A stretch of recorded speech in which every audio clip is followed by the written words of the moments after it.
In the humid maze of Manila's streets, where the metallic clang of jeepneys competed with the hum of prayer from roadside chapels, a young boy named Luis Antonio Tagle grew up not in the sanctuary of power, but in the grit of ordinary faith.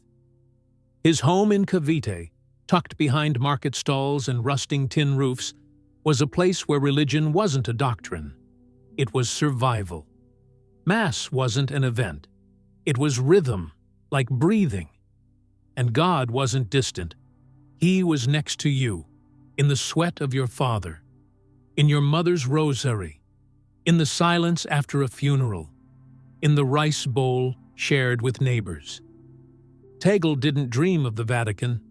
His world was small, humble. His parents, both devout and poor, gave him a vision of faith anchored in people, not in titles. As a boy, he would kneel beside the elderly, not out of obligation, but because that's where wisdom lived. He read the scriptures like a letter from someone who actually knew his name. And even as he rose, first to seminary, then across oceans to the universities of the West, he never lost that rootedness. He was brilliant, yes, earning theology degrees with quiet ease, but he never wore that brilliance like armor. He spoke with clarity, but without arrogance. He debated fiercely, but never without compassion. People didn't admire him for his ideas alone. They trusted his eyes, the way he listened without judging. Rome noticed. In 2001, he was appointed Bishop of Imus. 10 years later, Pope Benedict XVI named him Archbishop of Manila. Then, in 2012, he became a cardinal at the age of 55. For the Philippines, it was a celebration. But for many outside the archipelago, it was more than that. It was a signal.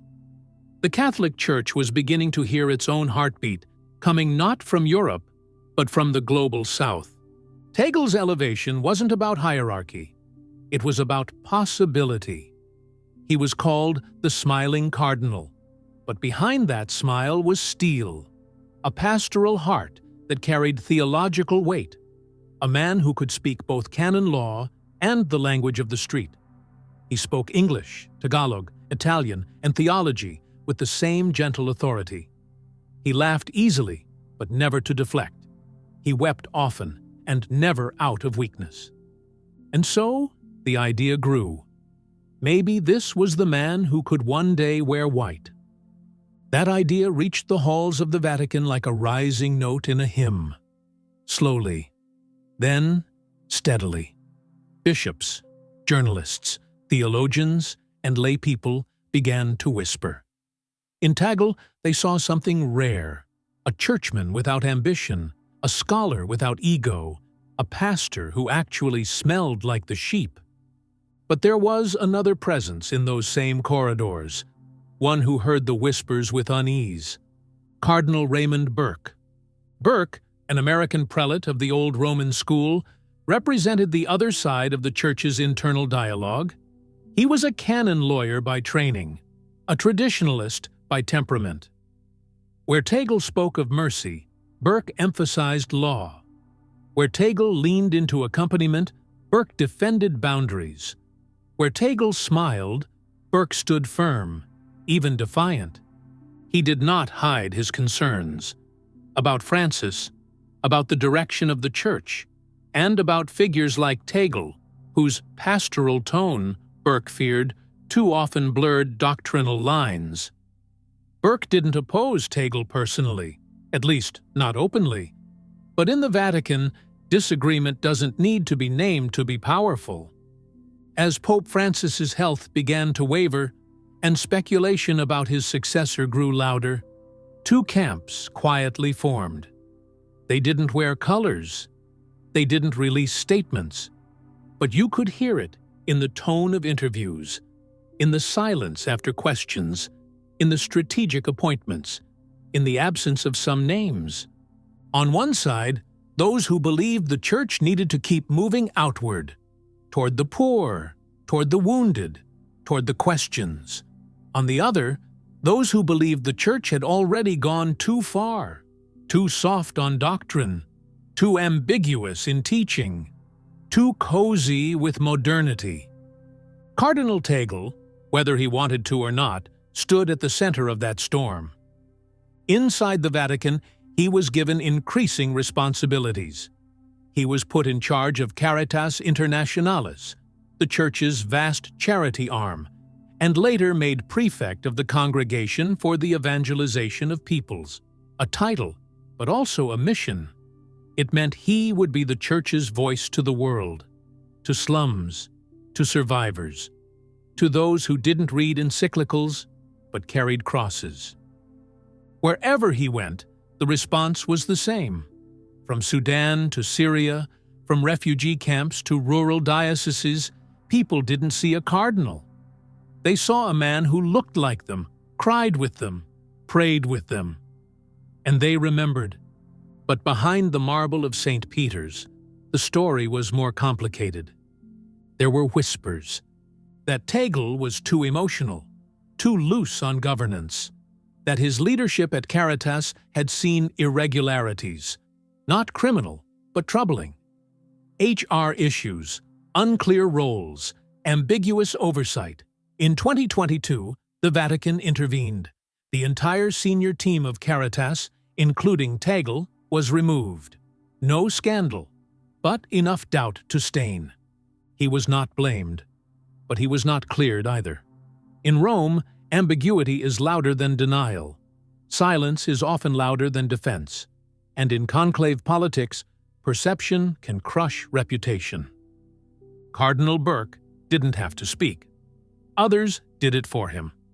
Tagle, they said, was pastoral but not administrative. Charismatic but soft. Faithful but too Francis-like. And that last point, for some, was the most damning. Francis had made enemies, not because he was heretical, but because he was disruptive.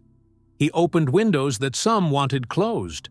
He redefined authority as listening. He touched wounds others preferred to diagnose from a distance. And Tagle, young, cheerful, loyal, seemed like an extension of that. Francis 2.0. To millions, that was hope. To others, it was risk. The conclave began under a cloud of anticipation. Could this be the moment? An Asian pope? A pastor who spoke not from a throne, but from the road? Early ballots showed support. Not overwhelming, but present. Enough to spark glances, nods, quiet prayers.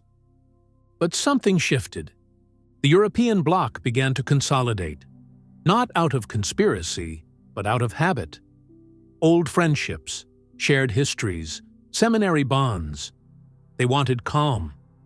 They wanted someone who knew the Curia, someone who understood the machinery of the Church, not as a field hospital, but as an institution.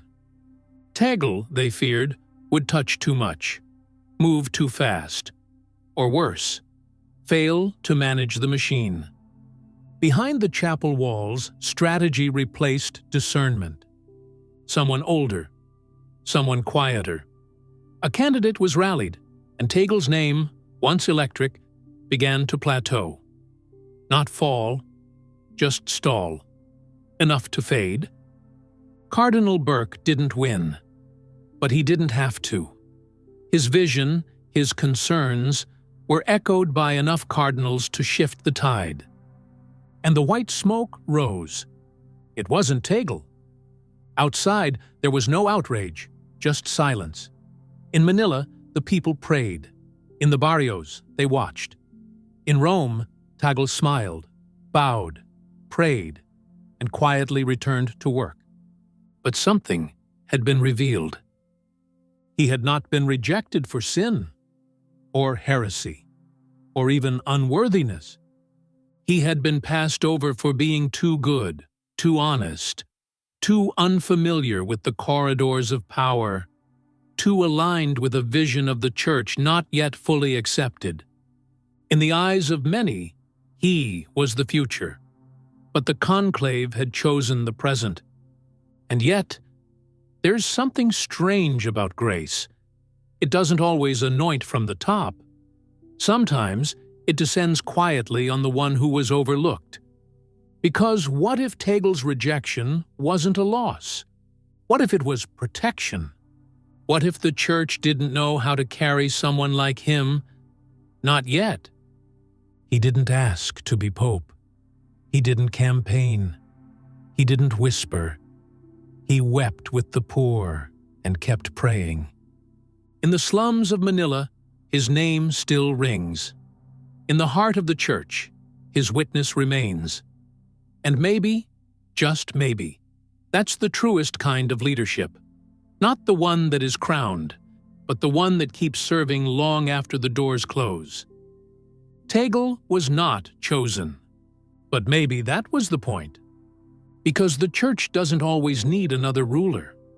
Sometimes it needs a reminder of what mercy looks like, of what joy sounds like, of what Christ feels like, when he sits beside you on a plastic chair and listens, really listens, without needing to fix you, or convert you, or elevate himself.